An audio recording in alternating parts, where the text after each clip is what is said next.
दोस्तों, जब भारत में 42 टन की गाड़ी की बात की जाती है तो एक ऐसी गाड़ी दिमाग में आती है जिसमें 14 चक्के लगे होते हैं। पर इन 14 चक्कों के साथ जो सबसे बड़ी बात है वो ये कि हर एक मैन्युफैक्चरर इस सेगमेंट में आना चाहता है, क्योंकि 14 चक्के में लिफ्ट एक्सेल के साथ में वो सारी खूबियां मिलती हैं जिनसे कि भारतीय लोड और रोड कंडीशंस में बेहतर से बेहतर तरीके से माल ले जाने में मदद मिलती है। इसी कड़ी में आज हमारे पास भारत बेंज की 14 चक्का गाड़ी है जिसका नाम है 4228। 42 टन के सेगमेंट में 281 हॉर्स पावर के साथ में आने वाली इस गाड़ी के बारे में आज हम A to Z बात करेंगे। मैं आपको बताऊंगा गाड़ी का कीमत कितना आने वाला है, गाड़ी में क्या कुछ आता है, कैसे ये फाइनेंस हो जाएगी, क्या इसकी अच्छाइयां हैं, क्या वो चीजें हैं जिन कारण से आप किसी और गाड़ी को लेने के लिए सोच सकते हैं, इसको छोड़ सकते हैं, और क्या इसका डाउन पेमेंट रहेगा, कितनी इसकी किश्त आएगी, लगभग A to Z सारी बातें हम इस वीडियो में करने वाले हैं। तो वीडियो को आखिर तक जरूर देखिएगा। साथ ही साथ अगर आपने अब तक चैनल को सब्सक्राइब नहीं किया है तो प्लीज सब्सक्राइब कर लीजिए, क्योंकि मैं आपके लिए ऐसे ही वीडियोस लेके आते रहता हूं।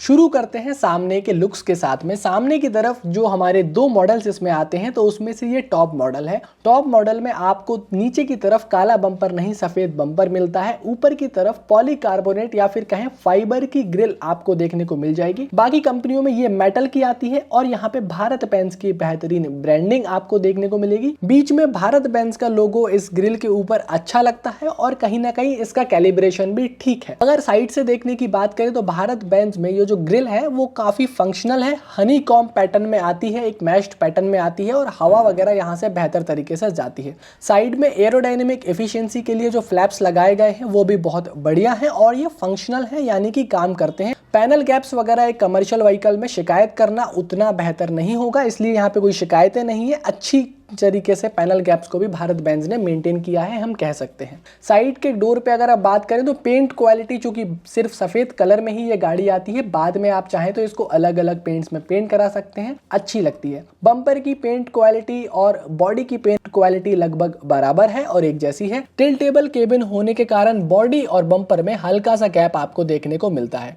मस्कुलर स्टाइलिंग और भारत बेंज लुक्स के मामले में शुरू से ही बहुत बढ़िया गाड़ी रही है और सबको ही इसके लुक्स पसंद आते हैं। काफ़ी बढ़िया तरीके से बम्पर में मल्टी स्क्रू लगाकर इसको इस तरह से बनाया गया है कि आप अलग अलग चीज़ें चेंज करा सकते हैं। विंडशील्ड बड़ी है, काफ़ी बड़ा एरिया है। हम फ्रंट की लाइट्स की बात करें तो यहाँ पे आपको ड्यूअल हैलोजन हेडलैम्प्स मिल जाते हैं डे टाइम रनिंग LEDs के साथ में। और दोस्तों, ये ड्यूअल हेडलैम्प्स जमीन से काफ़ी नीचे की तरफ प्लेस किए गए हैं, जिससे कि फायदा ये होता है कि गाड़ी की जो थ्रो है लाइट्स का वो काफ़ी दूर तक और बेहतर तरीके से आता है। कोई एक्स्ट्रा लाइट्स की जरूरत हमें यहाँ पे नहीं पड़ती है। भारत बेंज की लाइट्स शुरू से ही हमने देखी है काफी बढ़िया पावरफुल रही हैं और हैलोजन बेस्ड होने के कारण मेंटेनेंस वगैरह आसान होता है। कोई पॉइंट अगर फ्यूज हो जाता है या कोई दिक्कत आती है तो आसानी से बदला जा सकता है। वाइपर्स की क्वालिटी भारत बेंज में शुरू से ही कमाल की रही है। यहाँ पे आपको कोई शिकायतें किसी लेवल पे नहीं होने वाली। काफी बढ़िया तरीके से विंडशील्ड को ये जो है वो साफ करती है। ऊपर की तरफ BS6 नॉर्म्स के तहत आपको फ्रंट प्रॉक्सिमिटी मिरर मिल जाता है। सन वाइजर भी हमें देखने को मिलता है, जो कि सिर्फ भारत बेंज ही देती है। विंडशील्ड लैमिनेटेड आती है और काफी बढ़िया एंटी ग्लेयर तरीके से काम भी करती है। 4228 की बैजिंग और भारत 6 लिखा हुआ आपको ड्राइवर डोर पे मिल जाएगा। इसके अलावा जिस तरह से भारत बेंज लिखा गया ये आजकल ट्रेंड में है और खूबसूरत लगता है। साइड के डोर्स की अगर बात करें, ड्राइवर डोर्स की अगर हम बात करें तो काफी बढ़िया तरीके से इनका भी इंटीग्रेशन है। केबिन बहुत बड़ा नहीं दिखता है आपको साइड से देखने में, आपको ऐसा लगेगा कि ये सिर्फ डे केबिन है, पर ये स्लीपर केबिन भारत बेंज के आते हैं। ड्राइवर की पॉकेट पे सरप्राइजिंगली काफी बड़ा स्पेस आपको दिखेगा। यहाँ पे आपको पावर विंडो मिलती है, इसलिए खिड़की खोलने के लिए कोई भी चीज़ नहीं मिलती है। यहाँ पे आपको एक सेफ्टी रिफ्लेक्टर मिल जाता है तो रात को गाड़ी स्पॉट हो जाती है। दोस्तों, अगर बात करें तो काफ़ी बढ़िया तरीके से फिट फिनिश होती है और काफ़ी चीज़ें हैवी लगती हैं। यहाँ पे आपको ग्रैब रेल दी हुई है ताकि आसानी से गाड़ी पे चढ़ा जा सके। कुछ आपको स्विचेस मिलते हैं, काफ़ी सारे डमी पैनल्स मिलते हैं। बात करते हैं हम ऊपर चढ़कर इन चीज़ों के बारे में। बाकी आपको ओवरऑल क्वालिटी की अगर बात करें, स्पेस की बात करें, चाहे ड्राइवर विंडो की बात करें तो बड़ी है। हालांकि स्लीपर बर्थ के लिए जो शीशा दे रखा है वो मुझे पसंद नहीं आता है। स्टीयरिंग व्हील भारत बेंज के हल्के सॉफ्ट टच 4 स्पोक और कमाल के रहे हैं। जिस हिसाब से हम इस गाड़ी को मैन्यूवर करते हैं, घुमाते हैं, वो बढ़िया तरीके से काम काम करते हैं। दोस्तों यहाँ पे 3 बहुत ही इंपॉर्टेंट पर कम यूज होने वाले स्विचेस हैं जिनको हम एक बार यूज करते हैं। जैसे कि देखा जाए तो यहाँ पे रीजनरेशन के लिए स्विच है, हजार्ड लैंप्स के लिए स्विच है और एसी को ऑन करने के लिए, एसी कंप्रेसर को ऑन और ऑफ करने के लिए स्विच मिलता है। ब्लोअर्स और टेम्परेचर आप साइड से दिए गए बटन से कंट्रोल कर सकते हैं। इसके अलावा दोस्तों अगर बात की जाए तो ओवरऑल अगर इनकी जो एफिशिएंसी है वो बहुत बढ़िया है। काफी जल्दी भारत बेंज इसको ठंडा कर देता है, कितनी भी गर्मियां हो वहां कोई समस्या नहीं आती है। छोटा सा पॉकेट दिया गया है जिसमें कि आप अपना मोबाइल वगैरह और सामान रख सकते हैं। हैंडी है ये चीज़। इसके अलावा अगर देखा जाए तो भारत बेंज में जो स्टीयरिंग व्हील का फील फीडबैक है वो अच्छा है। गियर बॉक्स की अगर हम बात करें तो G131 नंबर का गियर बॉक्स कहीं ना कहीं भारत बेंज यूज करता है। 9 फॉरवर्ड 1 रिवर्स गियर जो है यहाँ पे आता है। दोस्तों मैकेनिकली सिंक्रोमैश गियर्स हैं और बहुत ही बढ़िया तरीके से कहें तो शॉर्ट थ्रोस में लग जाते हैं, बहुत मेहनत नहीं करनी पड़ती है, खास तौर से अगर मैं कंपेयर करूं टाटा के गियर बॉक्स से। इसके अलावा नीचे की तरफ अगर आप देखेंगे तो यहाँ पे आपको एक 24 वोल्ट का पावर आउटलेट मिल जाएगा जिसमें आप बहुत सारी एसेसरीज को लगाकर यूज कर सकते हैं। नीचे की तरफ थोड़ा बहुत और स्पेस फंक्शनल बनाने के लिए, प्रैक्टिकल बनाने के लिए दिया गया है। हालांकि स्पेस छोटे छोटे हैं। यहाँ पे आपको इमरजेंसी स्विच मिलता है, SOS का बटन और रीजनरेशन के लिए बटन है। हालांकि कुछ बटन्स को यहाँ वहाँ कर दिया है, अगर एक साथ ही पैनल में बटन्स लगाते तो मजा आता। इनके कुछ और मॉडल्स में जैसे कि 1617R वगैरह में काफी बढ़िया तरीके से बटन्स को लगाया गया है। म्यूजिक सिस्टम कंपनी की तरफ से आता है तो ऊपर की तरफ आपको स्पीकर और काफ़ी ओवरहेड बिन्स भी मिल जाते हैं। तो म्यूजिक सिस्टम से बहुत बेहतरीन या शानदार क्वालिटी की उम्मीद ना करें। ये एक बेसिक OEM द्वारा प्रोवाइड किया गया मूलभूत सुविधाओं की तरह एक सुविधा है और इसमें आप अपने गाने चला सकते हैं, पेन ड्राइव लगा सकते हैं और मोबाइल से ऑक्स से गाने चला के जो है अपना काम चला सकते हैं। बहुत जबरदस्त क्वालिटी नहीं है पर काम चल जाता है। इसके अलावा ऊपर ओवरहेड बिन्स वगैरह जो है वो आपको दिए जाते हैं। LED नुमा लाइट्स मिलती है ड्राइवर के ठीक ऊपर और कंडक्टर साइड में भी ये वाली लाइट जो है वो दी जाती है। तो इस हिसाब से दोनों के लिए इंडिविजुअल रीडिंग लाइट्स की तरह जो है चीज़ें काम करती हैं। सीट्स फैब्रिक की हैं, कपड़े की हैं, रेक्जीन्स की नहीं है। तो अगर आप इस पे कवर वगैरह ना चढ़वा के इसी तरह से यूज करेंगे तो गर्म वगैरह सीट्स नहीं होती है, पसीना वगैरह इन सीट्स में कम आता है। हमने मेल्बा फैब्रिक टाटा में भी देखा है। दोस्तों अगर बात करें तो काफी बढ़िया तरीके से इंजन को इंसुलेट किया है ताकि केबिन कम से कम गर्म हो। और पीछे की तरफ अगर स्लीपर बंक बेड की बात करें तो 2 इंची फॉर्म के साथ में है। नीचे की तरफ आपको काफी सारी जगह मिलती है जिसमें कि टूल बॉक्स और डेली की चीजें आप यहाँ पे रख सकते हैं। बहुत ज्यादा उम्मीद करना दोस्तों बेकार है, पर फिर भी यहाँ पे एक पर्दा मिलता है बसों की तरह, जिससे कि पीछे की तरफ लाइट्स वगैरह नहीं जाती हैं बर्थ पे और आप काफी बढ़िया तरीके से नींद ले सकते हैं। हालांकि बर्थ मुझे उतनी चौड़ी जो है वो नहीं लगती है। अगर हम दोस्तों बात करें तो ये जो सीट है कंडक्टर साइड की, ये फोल्ड हो जाती है और फोल्ड होने के कारण काफी ज्यादा फंक्शनल बन जाती है। अगर आप इन सब सीट्स को निकालकर एक पूरा बेड बनवाने के लिए एंगल्स पे नहीं सोच रहे हैं तो ये सीट भी आपको काफी मददगार रहेगी और कहीं ना कहीं कंफर्टेबल है। रिक्लाइन एंगल वगैरह भी इसका ठीक है और लंबी दूरी की जर्नीज पे, लंबी यात्राओं पे कोई बहुत ज्यादा इसमें शिकायतें आप किसी भी फॉर्म में नहीं कर पाएंगे। ओवरऑल दोस्तों केबिन फंक्शनल है, मुझे अच्छा लगता है, कोई दिक्कत इसमें नहीं है। बहुत आउटडेटेड हमारे इंडियन स्टैंडर्ड्स के हिसाब से डैशबोर्ड भी नहीं लगता है।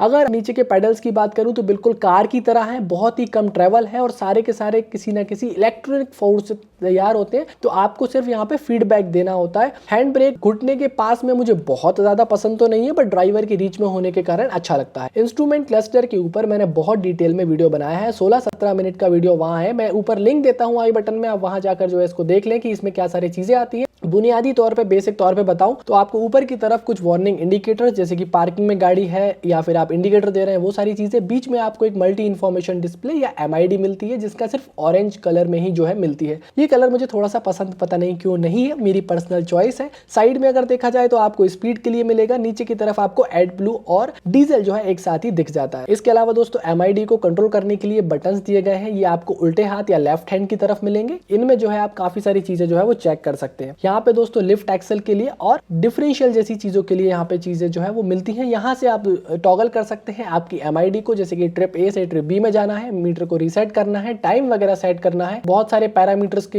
अंदर बाहर जाना है। तो यहाँ से 1-2 बार में आप इसको सीख जाएंगे। इसका एक डिटेल्ड वीडियो मैं अलग से बना दूंगा कि किस तरह से इनको ऑपरेट करना है। बाकी बहुत ज्यादा कठिन काम ये भी नहीं है, काफी आसान यहाँ से होता है। दोस्तों नीचे की तरफ आपको जो है कहीं ना कहीं एक्सेल के लिए, लिफ्ट एक्सेल के लिए बटन मिलती है। तो लिफ्ट एक्सेल अगर आपका एंगेज है तो यहाँ पे आपको एक इंडिकेटर आते रहेगा कि आपका लिफ्ट एक्सेल जो है वो अप है। ड्राइवर साइड की तो यहाँ पे आपको बहुत ही बेहतरीन बेहतरीन क्रूज कंट्रोल मिलता है। जब आप 4 लेन पे होते हैं और आपको एक स्पीड मेंटेन करनी होती है, लिमिटर के साथ में क्रूज कंट्रोल आता है, कारों की तरह आता है, वो एक बेहतरीन चीज है। काफी सारे डीजल आप बचा सकते हैं। अब हम बाहर की तरफ अगर इंजन की बात करें तो भारत बेंज 42, 28, 14 टायर में मिलता है OM 926 6 सिलेंडर का 7200 सीसी का इंजन। दोस्तों इस इंजन की खास बात यह है कि ये बेहद ही कम एडब्ल्यू खाता है और 281 हॉर्स पावर की पावर बनाता है 2200 आरपीएम के ऊपर। 1100 न्यूटन मीटर का टॉर्क आता है 1200 से लेकर 1600 आरपीएम तक। तो गियर बदलने की जरूरत नहीं है बार बार। पीछे की तरफ आपको 2 बैटरियां देखने को मिलेंगी। 120 एम्पियर आर पर दोस्तों बैटरियां काम करती हैं और 24 वोल्ट पे ये 12 वोल्ट की 2 बैटरियां सीरीज में लगने के बाद 24 वोल्ट का करंट गाड़ी में सप्लाई करती हैं। बैटरियां बाहर की तरफ ही रखी गई हैं, तो ये आपको बॉडी बनते टाइम ध्यान देना है कि इन बैटरियों की कोई पोजीशन चेंज तो नहीं करनी है। केबिन टिल्ट करने के लिए बैटरियों के पास में ही आपको दिख जाएगा। केबिन काफी आसानी से टिल्ट हो जाता है भारत बेंज का, बहुत ज्यादा मेहनत नहीं करनी पड़ती है। अगर हम ट्विन स्टीयरेबल एक्सेल्स में से बैक स्टीयरेबल एक्सेल की बात करें तो ये भी काफी सही कैलिब्रेटेड रहता है। बहुत ज्यादा इसमें अलाइनमेंट वगैरह की दिक्कतें भारत बेंज में नहीं आई हैं। एडब्ल्यू टैंक दोस्तों यहाँ पे आपको दिखेगा और यहाँ पे आपको दिखेगा डीजल टैंक। एडब्ल्यू टैंक की बात करें तो 60 लीटर का होता है और 51 लीटर का होता है। प्योर SCR चूंकि यहाँ पे आता है। डीजल टैंक 330 लीटर और 310 लीटर के आसपास का आपको मिलता है। यहाँ पे भी आपको टेलीमेटिक्स मिल जाते हैं। अगर आप भारत में जो कहीं ना कहीं टेलीमेटिक्स यूज करते हैं कि डीजल वगैरह चोरी तो नहीं हो रहा है, क्या डीजल की खपत हुई है, कितना डीजल कब टैंक में गया, कितना डीजल कब टैंक से निकला, वो सारी चीजें आपको मिलती हैं। आप लॉक कर सकते हैं। ये जो है सेंसर्स लगे गए हैं डीजल कैलिब्रेशन के लिए, तो डीजल कैलिब्रेशन यहाँ से मिल जाता है। एडब्ल्यू वगैरह भी दोस्तों यहाँ पे डीजल के साइड में लगाया गया। कोई भी टंकी जो है वो ड्राइवर साइड में नहीं है और इतने सारे पंप्स जो है रिटर्न लाइन वगैरह आपको इसलिए दिख रही है क्योंकि ये बहुत ही कॉम्प्लेक्स सिस्टम है, क्योंकि गाड़ी प्योर SCR पे काम करती है। यहाँ पे EGR आपको देखने को नहीं मिलेगा। चूंकि आगे की तरफ जो है वो पैराबोलिक कमानियां यूज की गई हैं, तो ये कमानियां लंबी लंबी हैं। लंबी लंबी होने के कारण काफी बढ़िया डिस्ट्रीब्यूशन होता है और ये टूट फूट कम होती है। काफी शानदार मुझे कहीं ना कहीं लगती है। लंबे में इनको डिस्ट्रीब्यूट किया गया है जिससे कि चैसी पे इक्वल आता है और सेंटर ऑफ ग्रेविटी गाड़ी की बेहतर होती है। गड्ढों में जाने के बाद भी, खराब सड़कों पे जाने के बाद भी और कई बार ओवरलोडिंग जो हम ना चाहते हुए भी कर लेते हैं, उसके समय काफी ज्यादा मदद गाड़ी में आपको करने वाली है। अगर दोस्तों चैसी की बात करें तो आपको भरपूर होल्स मिलते हैं। रिवेटिंग का काम और बोल्टिंग का काम भी बेहतरीन तरीके से किया गया है। इंजन के ऊपर आपको दिखेगा कि आपको एक कवर मिलेगा, एक प्रोटेक्शन कवर मिलेगा जो कि कहीं ना कहीं गार्ड के रूप में काम करता है। एयर इनलेट सरप्राइजिंगली इस गाड़ी में पीछे की तरफ काफी फैंसी तरीके से मिलता है और एयर इनलेट पीछे से होने के कारण लगभग हर गाड़ी में ही अब ये चीज होती है, तो हवा वगैरह गाड़ी में ठीक आती है, पर आपको एक डिस्टेंस को छोड़ने के बाद ही गाड़ी की बॉडी बनानी है AIS बॉडी स्टैंडर्ड्स कोड के हिसाब से। पीछे वाले दोनों शीशे मेरे हिसाब से ज्यादा काम के नहीं है। अगर आप साउथ में बॉडी नहीं बनवा रहे हैं जहां पे हाफ डाला बॉडी बनती है, आप अगर साउथ को छोड़ दे तो वेस्ट, मिडिल ईस्ट और नॉर्थ इंडिया में अगर हम बात करें तो यहाँ पे पूरी बॉडी का ही चलन है, जहां पे ये शीशे कोई काम में नहीं आते हैं। बात करते हैं लिफ्ट एक्सेल की, तो लिफ्ट एक्सेल पे डबल एक्टिंग बलून्स हैं दोनों ही तरफ। बलून्स का जो प्रेशर है वो बेहतरीन तरीके से मैनेज किया जाता है न्यूमेटिक टैंक्स में। दोस्तों चूंकि ये बलून्स जो है इनकी लाइफ वगैरह बढ़िया है और इनका जो एक्सल का शेप है जो मैं आपको दूसरी तरफ से दिखाऊंगा वो भी बढ़िया है। भारत बेंज के एक्सल में बहुत ज्यादा शिकायतें कभी भी सुनने में नहीं आई है कि इनके लिफ्ट एक्सल से रिलेटेड कोई बहुत बड़ी समस्या है कि अलाइनमेंट बाहर हो गया या फिर वो लोड नहीं आ पा रहा है या फिर कहीं ना कहीं डाउन या अप होने में कोई समस्या आ रही है। काफी रिलीज इसका क्विक है और इस पे भी स्लैग टाइप ब्रेक एडजस्टमेंट आपको मिलते हैं जिससे कि बेहतर तरीके से यहाँ पे ब्रेक्स वगैरह आते हैं। हालांकि ये पूर्णतः ऑटोमेटिक नहीं है, इसको भी अंदर से आप कंप्लीटली जो है रोड के हिसाब से चेंज कर सकते हैं। और दोस्तों नीचे की तरफ से काफी बढ़िया इसका जो अप एंगल है वो भी बढ़िया है, जिससे कि बार बार खड्डों में ऐसा नहीं है कि रगड़ खा जाएगा या फिर गाड़ी की चैसी पे एकदम से कोई वेट जो है वो हिट करेगा, तो काफी आप चले जाता है। मेन ड्राइव एक्सेल की दोस्तों अगर बात करें, पीछे के दोनों टेंडम एक्सेल्स की अगर बात करें तो काफी सही डिस्टेंस पे लगाए गए हैं गाड़ी की लंबाई को देखते हुए कि जिस हिसाब से 30 फुट और 31 फुट में गाड़ी आती है तो उस हिसाब से काफी ज्यादा चीजें वहां पे बेहतरीन तरीके से लगाई गई है। हालांकि व्हील बेस में थोड़ा बहुत अंतर जो है वहां पे आता है। तो यहाँ पे आपको हब वगैरह भी जो मिलते हैं उनमें भी बहुत खास मेंटेनेंस नहीं आता है, पर एक बार जब मेंटेनेंस आ जाता है तो उसके बाद में बार बार मेंटेनेंस कई बार मैंने देखा है गाड़ियों में आते रहता है। तो ये चीजें हैं कि भारत बेंज को आप कंपनी में ही सर्विस कराएं तो काफी बेहतर रहेगा। पीछे की तरफ जो आपको सस्पेंशन मिलते हैं ये बैलेंसर टाइप सेमी इलेक्ट्रिकल या फिर कहें तो पट्टा कमानियां ही है, पर ये बैलेंसर टाइप होने के कारण चैसी से नीचे रहते हैं। कोई भी घोड़ा आपको इसमें ऊपर की तरफ नहीं दिखेगा, तो घोड़े का काम भारत बेंज ने खत्म कर दिया है और आपको कई बार ऐसा भी लग सकता है कि इसमें एक दो कमानियां और बेहतर होती, तो इससे फायदा ये होता कि हम थोड़ा और ओवरलोड की तरफ मन को ललचा सकते थे, पर वो चीजें भारत बेंज में नहीं मिलती हैं। पीछे की तरफ आपको 2 न्यूमेटिक एयर प्रेशर टैंक्स मिलते हैं, जिससे कि आपको ड्यूल लाइन एबीएस भी देखने को मिल जाएंगे, जिससे कि बेहतर तरीके से ब्रेक्स का इंटीग्रेशन होता है। दोस्तों अगर यहाँ पे हम बात करें बैलेंसर टाइप सस्पेंशन की, तो ये बिल्कुल चैसी के नीचे की ही तरफ होते हैं, चैसी पे ऊपर नहीं होते। काफी बेहतर तरीके से लोड डिस्ट्रीब्यूशन चैसी पे यहाँ भी किया गया है। चैसी दोस्तों जो अपने आप में ही 70 mm की ऊंचाई लिए बैठी है, वो भी बेहतर तरीके से यहाँ पे ओवरऑल इंटीग्रेट होती है। हालांकि बैलेंसर टाइप सस्पेंशन को लोग मिक्स्ड फॉर्म में देखते हैं, किसी को बहुत पसंद आते हैं और कोई जो है इनसे हमेशा ही शिकायतें करते रहता है। हालांकि ग्रीसिंग पॉइंट्स जो है इनके काफी हद तक कम कर दिए गए हैं, तो यहाँ पे आपको ग्रीसिंग पॉइंट्स जो है बहुत ज्यादा नहीं दिखेंगे। बुश लेस कहीं ना कहीं होती है, अंदर की तरफ आपको रबर बुशेस देखने को मिल जाएंगे, जिससे कि टूट फूट काफी हद तक कम हो जाती है। स्टेपनी साइड में लगाई गई है और साइड वाली स्टेपनी दोस्तों जो है वो काफ़ी सहूलियत भरी होती है। जब भी हम बात करते हैं स्टेपनी खोलने की, टायर चेंज करने की, तो वो एक मेरे हिसाब से बढ़िया चीज़ है। ये ब्रैकेट पे ना ही आप बॉडी बनवाइए, ना ही इनको उपयोग कीजिए। ये ब्रैकेट किसी भी काम के यहाँ पे नहीं है। भारत बेंज इनको कोई फैंसी तरीके से या किसी और तरीके से देते हैं। ये ब्रैकेट्स की मजबूती उतनी बढ़िया नहीं है कि आप इन पे प्रॉपर बॉडी बनवा कर जो है चल सके। स्पेशली अगर आप फुल बॉडी बनवा रहे हैं, हैवी या ओवरलोड बॉडी बनवा रहे हैं, तो ये बिल्कुल भी काम में आपके नहीं आने वाले हैं।